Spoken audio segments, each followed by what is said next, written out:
Hello everyone, कैसे हैं आप सभी। Welcome back to rural classes. हम अपनी रीड CDP सिलेबस 2021 इसकी तैयारी कर रहे हैं, जिसमें मैं आपको चाइल्ड डेवलपमेंट का जो ग्रोथ एंड डेवलपमेंट है उसका मैं आपको concept, principle and dimensions of development ये टॉपिक करवा चुकी हूँ। आज की इस वीडियो में हम फैक्टर अफेक्टिंग डेवलपमेंट करेंगे, specially in the context of family and school, यानी कि विकास को प्रभावित करने वाले कारक जो फैमिली और जो स्कूल है, परिवार और जो स्कूल है, ये जो दो कारक हैं ये किस तरीके से विकास को प्रभावित करेंगे। देखिए, आपसे स्पेशली बोला गया है कि ये जो फैमिली और स्कूल है इसको आपको डिटेल में करना है, इन दोनों पॉइंट को। ठीक है। वैसे फैक्टर अफेक्टिंग बहुत सारे फैक्टर हैं जो विकास को प्रभावित करते हैं, लेकिन आपको सिलेबस में बोला गया है कि परिवार और स्कूल किस तरीके से बच्चे के विकास को प्रभावित करेगा। आप देखिए, मैं आपकी जो तैयारी है वो सिलेबस वाइज करवा रही हूँ। बिल्कुल टॉपिक टू टॉपिक हम अपनी तैयारी कर रहे हैं। आप भी सिर्फ ये ना देखें कि हमें कौन सा टॉपिक करना है और कौन सा नहीं करना है। आप उन्हीं टॉपिकों को कीजिए जो आपके सिलेबस में दे रखे हैं, और एक्स्ट्रा टॉपिक भी कीजिए। सिर्फ उनको मत करना जो आपके सिलेबस में दिए गए हैं। कई बार ऐसा हो जाता है कि सिलेबस से बाहर भी कुछ टॉपिक आ जाते हैं जो आपको करने होंगे। आप एक्स्ट्रा भी कुछ अपने उसमें ऐड कर सकते हो जो आपको लगे कि ये शायद आ सकता है। तो आज की इस वीडियो में देख लेते हैं कि हम क्या करेंगे। देखिए, फैक्टर अफेक्टिंग डेवलपमेंट कि विकास को प्रभावित करने वाले कारक। पहले पॉइंट में मैंने नोट डाल रखा है कि वंशानुक्रम इनटू वातावरण, यानी कि हेरिडिटी इनटू एटमॉस्फेयर, कि जो बच्चे का बाल विकास है वो वंशानुक्रम और वातावरण का गुणनफल होता है। ये आप नोट डाल के अपनी नोटबुक में लिख लीजिए। कई बहुत बार वंशानुक्रम और वातावरण से प्रश्न पूछा जाता है कि बच्चे का विकास में वंशानुक्रम और वातावरण का क्या योगदान है। तो आपको पता होना चाहिए कि वंशानुक्रम और वातावरण का क्या है, गुणनफल है बच्चे का विकास। अब हम पहला पॉइंट देख लेते हैं कि विकास को प्रभावित करने वाले कौन से कारक हैं। पहला कारक है पोषण, यानी कि बच्चे का खान पान, कि बच्चे को किस तरीके का खाना मिल रहा है। अगर एक बच्चा ऐसा है जिसको बहुत मतलब कि संतुलित भोजन मिल रहा है, जिसमें सभी तरीके के कार्बोहाइड्रेट्स, विटामिन, प्रोटीन, खनिज लवण, सभी प्रकार के जो पोषक तत्व है वो विद्यमान है, तो उस बच्चे का जो शारीरिक विकास है और मानसिक विकास है वो बहुत अच्छे तरीके से होगा।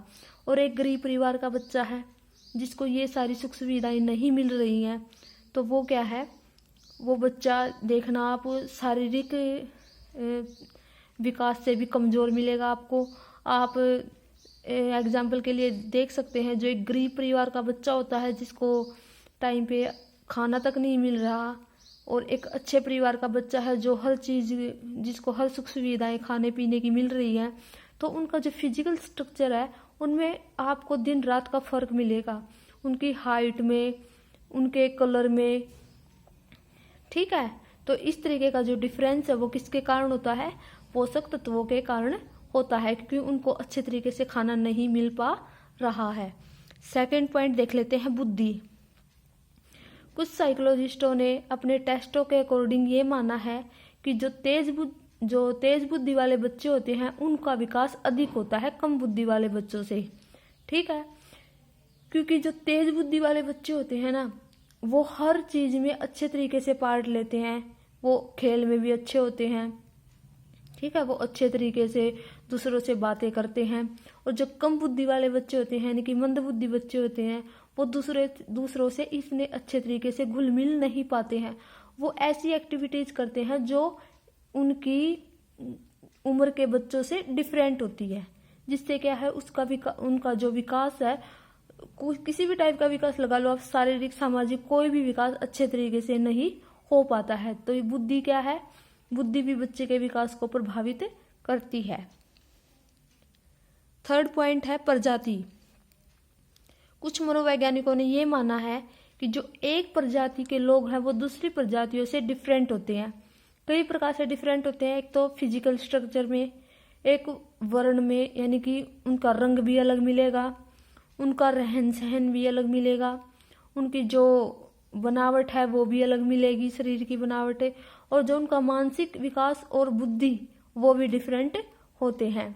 तो बच्चे का जो विकास को प्रभावित करने वाला ये एक प्रजाति भी महत्वपूर्ण कारक है।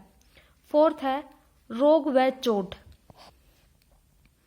अगर किसी बच्चे को चोट लग जाती है या वो किसी बीमारी से ग्रसित होता है तो बच्चे का शारीरिक और मानसिक विकास अच्छे तरीके से नहीं हो पाता है, क्योंकि वो जो बच्चा है वो हमेशा घर पर रहेगा और बेड पर लेटा रहेगा, जिससे क्या है कि वो अपनी जो एज के बच्चे हैं उनके साथ नहीं खेल पाता है और उसका जो सामाजिक और जो मानसिक विकास है वो अच्छे तरीके से नहीं हो पाता है।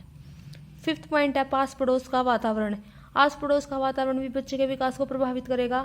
अगर जैसे घर का वातावरण है, अगर वैसा ही आस पड़ोस का वातावरण है तो बच्चा क्या है, बच्चे का जो सामाजिक विकास है वो बहुत अच्छे तरीके से होगा। यदि आस पड़ोस के लोग अच्छे नहीं हैं, उनकी आदतें खराब है, तो बच्चा क्या है, बाल अपराधी बन सकता है। 6 पॉइंट है वायु व प्रकाश। शुद्ध वायु और प्रकाश भी बच्चे के विकास को प्रभावित करती है। आपने देखा होगा कि जो शहर के बच्चे होते हैं, शहर में वायु क्या है, प्रदूषित होती है, क्योंकि वहां पर बहुत ज्यादा पोल्यूशन होता है। और जो घर क्या होते हैं, बहुत ही तंग जगह में होते हैं, यानी कि छोटे छोटे घर होते हैं, उनमें जो क्या है लाइट भी अच्छी तरीके से नहीं आ पाती है। सूरज की किरणें, बहुत सारे घर का ऐसा हिस्सा बच जाता है जहां पर पड़ती ही नहीं है कभी भी। तो इससे क्या है, बच्चे का जो शारीरिक और मानसिक विकास है और जो सामाजिक विकास है वो अच्छे तरीके से नहीं हो पाता है। 7th है सांस्कृतिक वातावरण। सांस्कृतिक वातावरण भी बच्चे के विकास को प्रभावित करेगा, क्योंकि जिस तरीके की संस्कृति में वो रहेंगे, संस्कृति का मतलब होता है उनका रहन सहन, खान पान, जिस क्षेत्र में वो रह रहे हैं उनकी जैसी संस्कृति होगी उसका इफेक्ट बच्चे के ऊपर पड़ेगा। अब देख लेते हैं विकास को प्रभावित करने वाले पारिवारिक कारक। फर्स्ट पॉइंट है अभिभावक अभिवृत्तियां।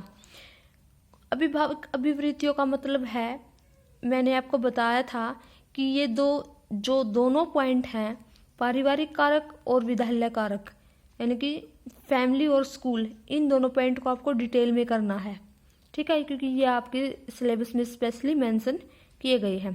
तो पहले पारिवारिक कारक देख लेते हैं।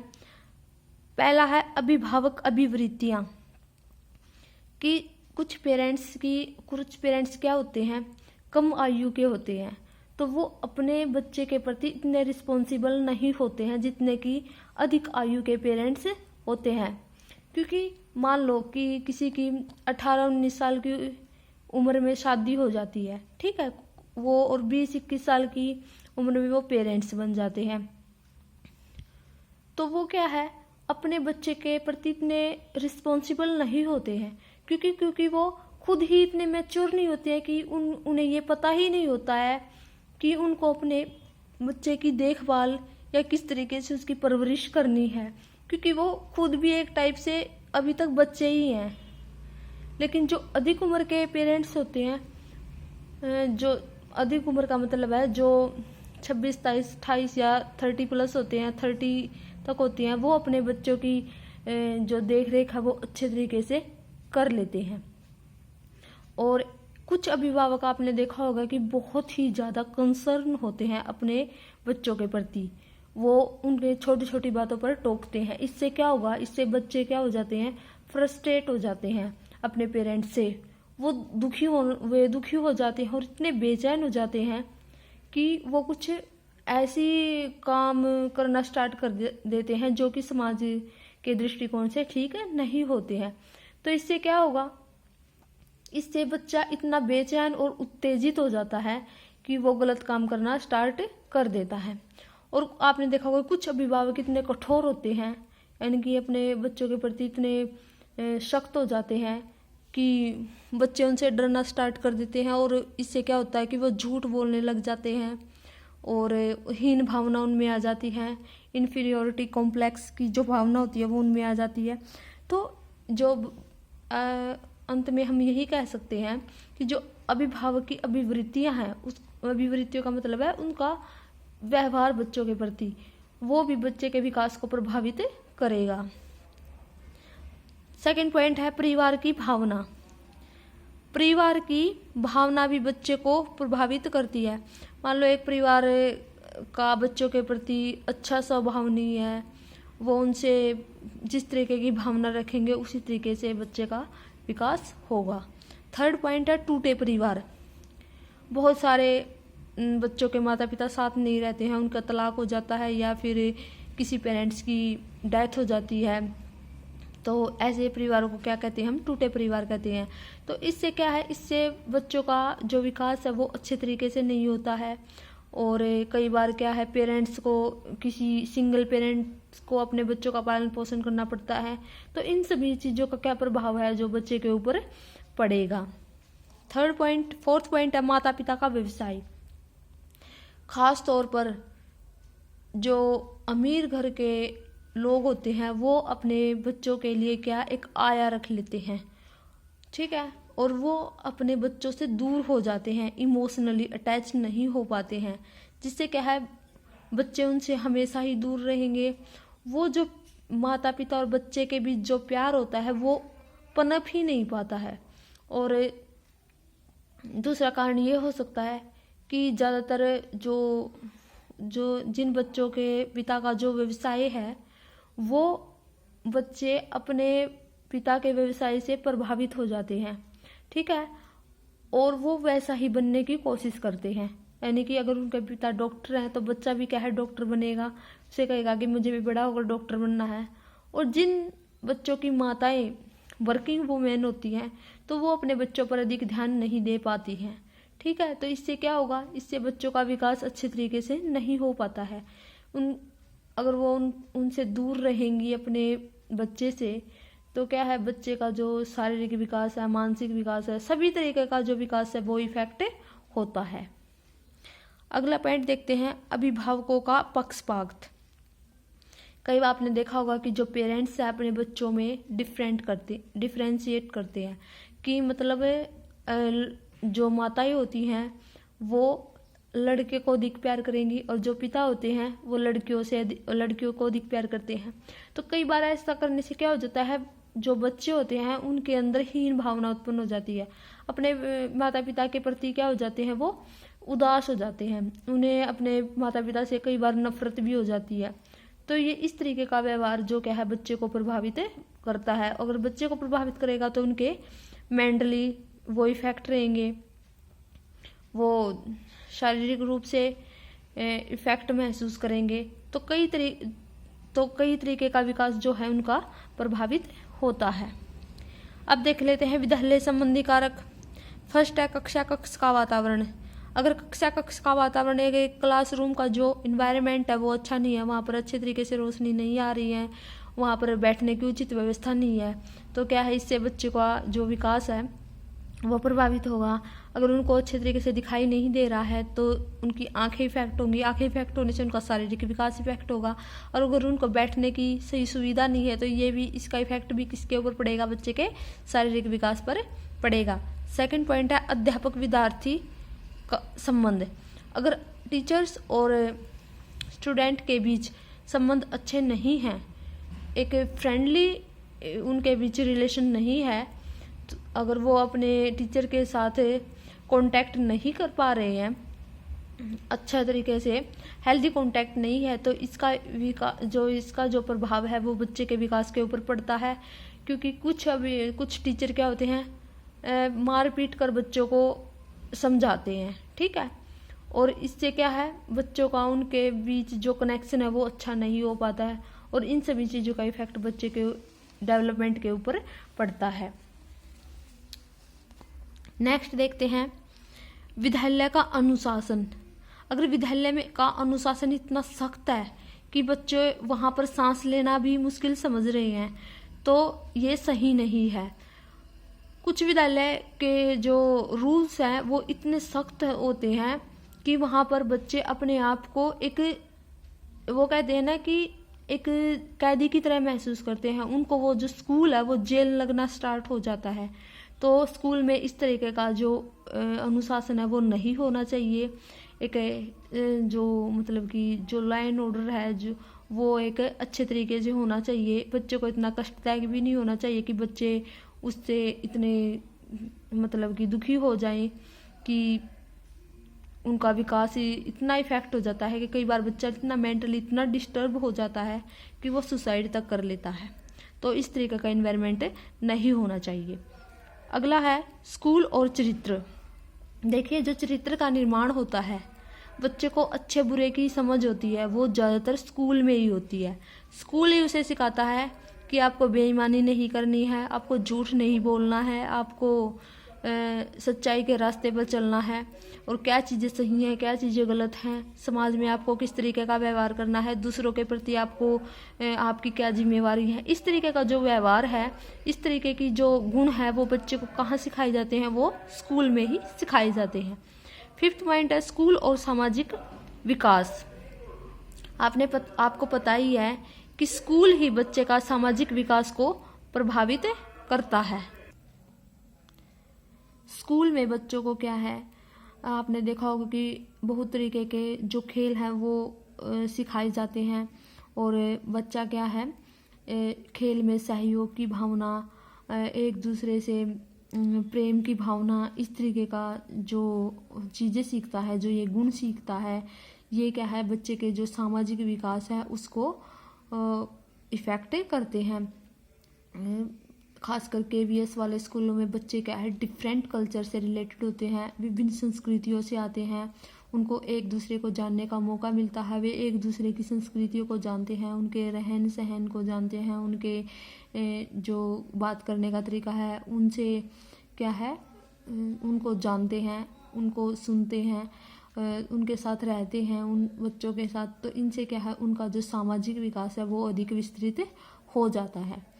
तो बस यही था, यही पॉइंट थे। आई होप आपको वीडियो पसंद आई होगी। अगर वीडियो पसंद आई हो तो लाइक कमेंट शेयर ज़रूर कर दीजिए, और ये बताइए कि आपको कोई अगर पॉइंट नहीं समझ में आया है तो आप कमेंट बॉक्स में कमेंट करके बता सकते हैं कि आपको कोई भी पॉइंट अगर नहीं समझ में आया है तो आप उसके बारे में मुझे कमेंट कर सकते हैं। देखिए, मैंने फैक्टर इफेक्टिंग डेवलपमेंट भी आपके करवा दिए हैं। आई होप आपको समझ में आ गए होंगे, और आप अपने अच्छे तरीके से नोट्स बना लीजिए, जिस तरीके से मैं आपको नोट्स बना के आपकी तैयारी करवा रही हूँ। क्योंकि कोई भी एक बुक एफिशिएंट नहीं होती है किसी भी एग्ज़ाम को क्लियर करने के लिए। अगर आप डिफरेंट बुक से, अलग अलग बुकों से अपने नोट्स तैयार करोगे, जो भी चीज़ें आपको किसी बुक से अच्छी लगती हैं तो वो आप उसे अपनी नोटबुक में नोट डाउन कर लीजिए।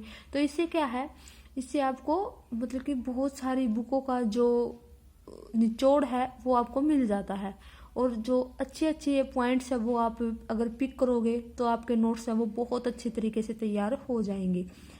तो thank you everyone. Next video में मिलते हैं एक और नए टॉपिक के साथ। मैं नेक्स्ट वीडियो में आपका हेरिडिटी एंड इन्वायरमेंट ये वाला टॉपिक करवाऊंगी। तब तक आप अपनी पढ़ाई को जारी रखें। Keep learning and keep growing. Thank you.